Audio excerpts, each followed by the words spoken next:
Hey guys, welcome back to my another video. Guys, मैं विनय आज इस वीडियो में बात करने वाला हूं सॉफ्टवेयर इंजीनियर के रोड मैप के बारे में। तो मैं इस वीडियो में सारा टॉपिक कवर करूंगा वन बाय वन। वीडियो में शुरू से लेकर लास्ट तक बने रहो। चलिए, अगर वीडियो पसंद आया चैनल को लाइक कर देना, शेयर कर देना और कमेंट कर देना। तो आप सबसे पहले सॉफ्टवेयर इंजीनियर से बनने से पहले आपका सबसे पहला क्वेश्चन होता है कि आप कौन सी प्रोग्रामिंग लैंग्वेज पे जाते हो। अब प्रोग्रामिंग लैंग्वेज मींस क्या होता है, अगर मेरा आपको पता नहीं है तो मेरा पिछला वीडियो आप देख लेना, मैंने उसमें कवर किया है प्रोग्रामिंग लैंग्वेज के बारे में, क्या होता है और कैसे कहाँ से कोर्स करें, ये सारी चीज़ें मैंने कवर कर दिया। तो आप सबसे पहले एक प्रोग्रामिंग लैंग्वेज सेलेक्ट कर लेना। उसमें आप चाहे पाइथन ले सकते हो, चाहे PHP ले सकते हो, चाहे C++, C#, या आप जावा के थ्रू कर सकते हो। तो पहला टॉपिक ये होता है। दूसरा हमारा टॉपिक होता है कि आप ये सब क्लियर करने से पहले आप डेटा स्ट्रक्चर जरूर पढ़ना। ये सब अगर क्लियर हो जाए आपका तो डेटा स्ट्रक्चर जरूर एक बार पढ़ना। डेटा स्ट्रक्चर क्या प्रोवाइड करता है? डेटा स्ट्रक्चर एक प्रॉब्लम सॉल्विंग का बहुत बड़ा अच्छा एल्गोरिदम प्रोवाइड करता है।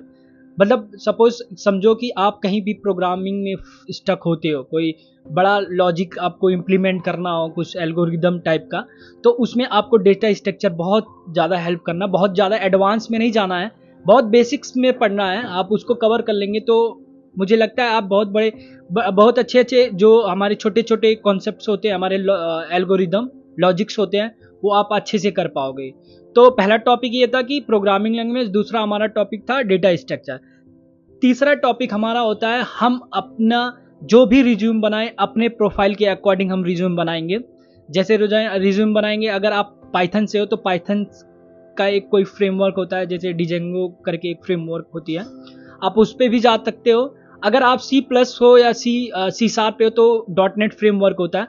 तो आपको एक .NET फ्रेम का कंप्लीट कोर्स करना होगा। आपको मार्केट में भी होता है, आप ऑनलाइन भी कर सकते हो, नहीं अदरवाइज यूट्यूब पे बहुत सारे ऐसे लेसन्स पड़े हुए हैं। आपका पूरे प्लेलिस्ट बना है किसी का, आपको जिसका आपका अच्छा लगता हो प्लेलिस्ट, आप उसका पढ़ सकते हो।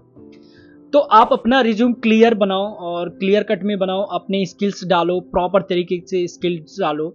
अब ये भी मैं यहीं पे एक और क्लियर कर दूं, आप अगर BCA कर रहे हो या कर चुके हो तो BCA में आप अगर फ्रेशर हो या एक्सपीरियंस वाले हो, तो अगर आपने प्रोजेक्ट बनाया है, चाहे आप स्कूल टाइम बनाया हो, मतलब कॉलेज टाइम बनाया हो, या आप कंपनी में बनाए होंगे, उसको प्रॉपर तरीके से मेंशन करिए अपने रिज्यूम में विथ टेक्नोलॉजी। आपने किस टेक्नोलॉजी पे बनाया था, कौन सा फ्रेमवर्क यूज था, अब टोटल उसके बारे में बताओ। प्रोजेक्ट्स के और रोल और रिस्पॉन्सिबिलिटी भी मेंशन कर देना, क्योंकि बहुत अगर ये सारी चीज़ें मेंशन करते हो तो आपका रिज्यूम इजीली शॉर्ट लिस्ट होने का चांस ज़्यादा हो जाता है। तो अब मैं बात कर लेता हूँ लास्ट, मतलब दो टॉपिक और है। मतलब ये मेन टॉपिक है कम्युनिकेशन स्किल्स।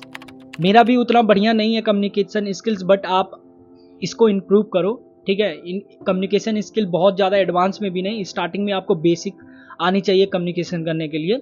तो मैं बता दूं आपको, इसका थोड़ा सा ट्रिक दे देता हूं। अगर आप इंग्लिश में या वीक हैं या कुछ, तो वैसे मैं भी यही करता हूं।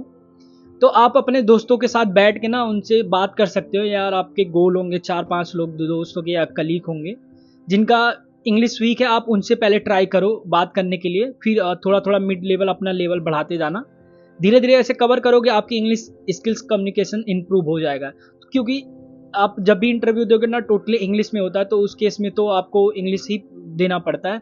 बहुत कम कंपनी ऐसी होती है जहाँ पे हिंदी बोल लेते हैं। टेक्निकल तो चलो मैनेज हो जाता है, बट मैनेजर राउंड आपको इंग्लिश में ही कवर करना होगा। तो आप कोशिश करो इंग्लिश कम्युनिकेशन भी इम्प्रूव कर लेना। तो लास्ट वन जो होता है हमारा RDB, मतलब डेटाबेस से रिलेटेड है।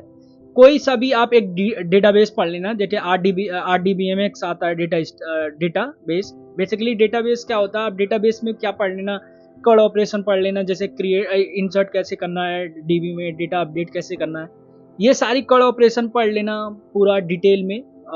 तो आपको, मुझे लगता होगा कि, मतलब मुझे लग रहा है आपको ज़्यादा ये डेटाबेस से रिलेटेड आपको हेल्प करेगा, क्योंकि ये भी बहुत मैटर करता है। आप लैंग्वेज पढ़ लेते हो, आप वेब डेवलपमेंट करते हो, तो डेटाबेस, अब डेटा कहाँ स्टोर करोगे, DB में ही करोगे। तो उसके केस में एक डेटा स्टोरेज की ज़रूरत होती है, तो उसको RDBMX बोलेंगे। ये सारे मैं मतलब 1 by 1 टॉपिक क्लियर करूँगा आगे वीडियोस में, एक एक करके वीडियोस में, कि RDBMX क्या होता है, प्रोग्रामिंग कैसे कैसे लिखते हैं, क्या क्या जेनरिक चीज़ें होती है, वो सारा वीडियो में करूँगा। बट मैं अभी रोड मैप के बारे में बता रहा था, तो मैं रोड मैप के ही बारे में क्लियर कर रहा हूँ। तो ये हमारा लास्ट वन होता है।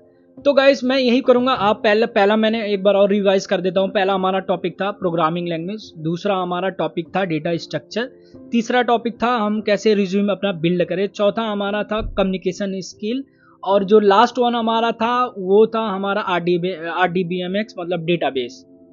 तो आप सब ये क्लियर कर लेना, मतलब जब भी सॉफ्टवेयर इंजीनियर का तैयारी करो या तैयारी कर रहे हो तो ये पॉइंट होनी चाहिए आपके पास, तभी आप इंटरव्यू में बैठ के आप अच्छे से इंटरव्यू दे पाओगे। क्योंकि इंटरव्यू वाला क्या होता है, क्रॉस क्वेश्चन करता है। अब मैं यहीं पे एक टॉपिक बोल दूं, जैसे मैंने बोला डेटा स्ट्रक्चर पढ़ो, हो सकता है आपके अपने सिलेबस में आपने अब पूरा क्वेश्चन कवर कर लिया हो, बट आपने इंटरव्यू देते टाइम आपको ऐसा क्वेश्चन पूछ लिया, वो थोड़ा लॉजिकल था, वो आपने कहीं नहीं पढ़ा हो, तो उसके केस में डेटा स्ट्रक्चर क्या क्या करता है, जो मतलब नए क्वेश्चंस होते हैं, नए प्रॉब्लम्स होते हैं, आपको वो बहुत इजीली सॉल्व करने के लिए एक एल्गोरिदम दे देता है, एल्गो दे देता है, मतलब लॉजिक दे देता है। तो आप इजीली आप रैंडम क्वेश्चन का भी आप आंसर दे सकते हो। 100% नहीं, फिर भी आप 80-90% तो कवर कर लोगे डेटा स्ट्रक्चर से। चलिए वीडियो यहीं पे खत्म करते हैं। अगर वीडियो पसंद आया तो चैनल को सब्सक्राइब कर देना, बेल आइकन दबा देना। चलिए मिलते हैं नेक्स्ट वीडियो में नेक्स्ट टॉपिक के साथ। जय हिंद, जय भारत, वंदे मातरम।